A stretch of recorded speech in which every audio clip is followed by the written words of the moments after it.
салом дӯстон, хуш омадед ба канали мо. дишаб бозиҳои ҷолиби ҷоми Испания ва ҳамзамон финали суперҷоми Италия баргузор шуданд ки дар он ду бузургҷуса Милан ва Интер ба ҳам рӯбарӯ шуданд. Ин дербии машҳури Милан ҳамеша ваъдаи шиддат ва эҳсосотро медиҳад. Имрӯз мо ҳама ҷузъиёти ин бозиҳоро ва таъсири онҳо ба мавсими ҷориро баррасӣ хоҳем кард. Аммо ин ҳанӯз ҳамааш нест. Мо хабари сенсатсионӣ барои мухлисони Барселона дорем. Овозҳо ҳастанд ки капитани Тоттенхем Сон Хенмин метавонад ҳамчун агенти озод ба клуби каталонӣ гузарад. Ин рӯйдоди эҳтимолии трансферӣ ваъда медиҳад ки ба яке аз мавзӯъҳои бештар муҳокима шаванда дар ҷаҳони футбол табдил ёбад. Фаромӯш накунед ки ба канали телеграми ман дар бораи футбол обуна шавед. Дар он ҷо шумо метавонед пахши мустақими бозиҳои беҳтарини футболро тамошо кунед, онҳоро бо дигар мухлисон муҳокима кунед ва албатта фикри маро дар бораи ҳама чизҳое ки дар ҷаҳони футбол рӯй медиҳанд бишунавед. Ба мо ҳамроҳ шавед ва аз ҳамон рӯйдодҳо бохабар бошед. Ссилкаи телеграм канал дар описанияи ин видео. Акнун дар ягон ҷо ба зур шунед, мо бошем сар мекунем.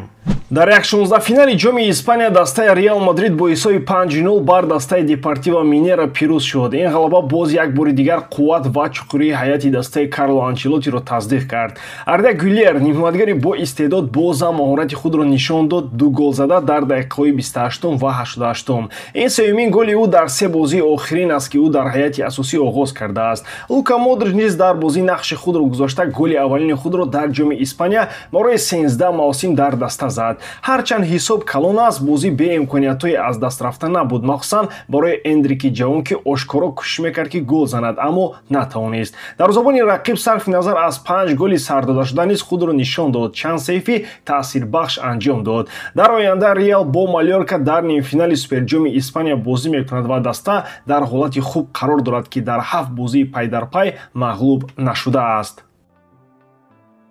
ҳамин тавр дӯстон, Реал боз ҳам сифатро нишон дод ки бо ҳисоби 5-0 бар Депортиво Минера пирӯз шуд. Чӣ тавр нагуфта ин бозӣ буд ки ҳатто бозингарони эҳтиётӣ ҳамчун ситораҳои дараҷаи аввал ба назар мерасиданд. Арда Гюлер қаҳрамони ҳақиқии бозӣ, ӯ дар майдон воқеан медурахшид, ду гол зада ва исбот кард ки сазовори вақти бештари бозӣ дар дастаи Анчелоти мебошад.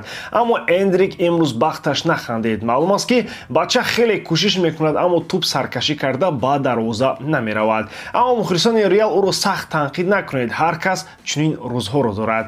Дар мавриди Лука Модрич, голи аввалини ӯ дар ҷоми Испания барои 13 мавсим албатта рӯй додааст. Дар 39-солагӣ ӯ ба ҳайрат андохтан ва шод кардани мухлисонро идома медиҳад. Аммо дарвозабони рақиб сарфи назар аз 5 голи сардодашуда низ чанд сейфи олӣ анҷом дод. Акнун мухлисони Реал интизори Малёрка дар нимфинали суперҷоми Испания ҳастанд ва ба назар мерасад Реал ҷиддан омода аст. Мухлисон умедворанд ки бозии навбатӣ низ ҷолиб хоҳад буд.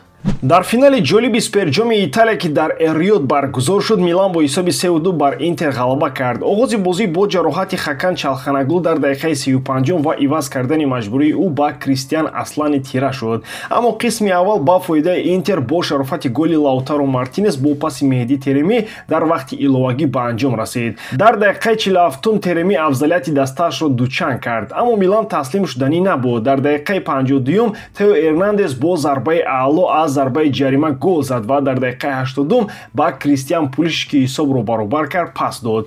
Голи ғолибро Теми Абраҳам дар дақиқаи 93 зад ки ба Милан аввалин суперҷомро аз соли 2016 овард ва ба онҳо имкон дод бо Интер дар шумораи трофеиҳо баробар шавад. Зери роҳбарии Серж Консейсао ки трофееро танҳо дар бозии дуввум ҳамчун сармураббӣ ба даст овард, Милан қудрати худро дубора нишон дод.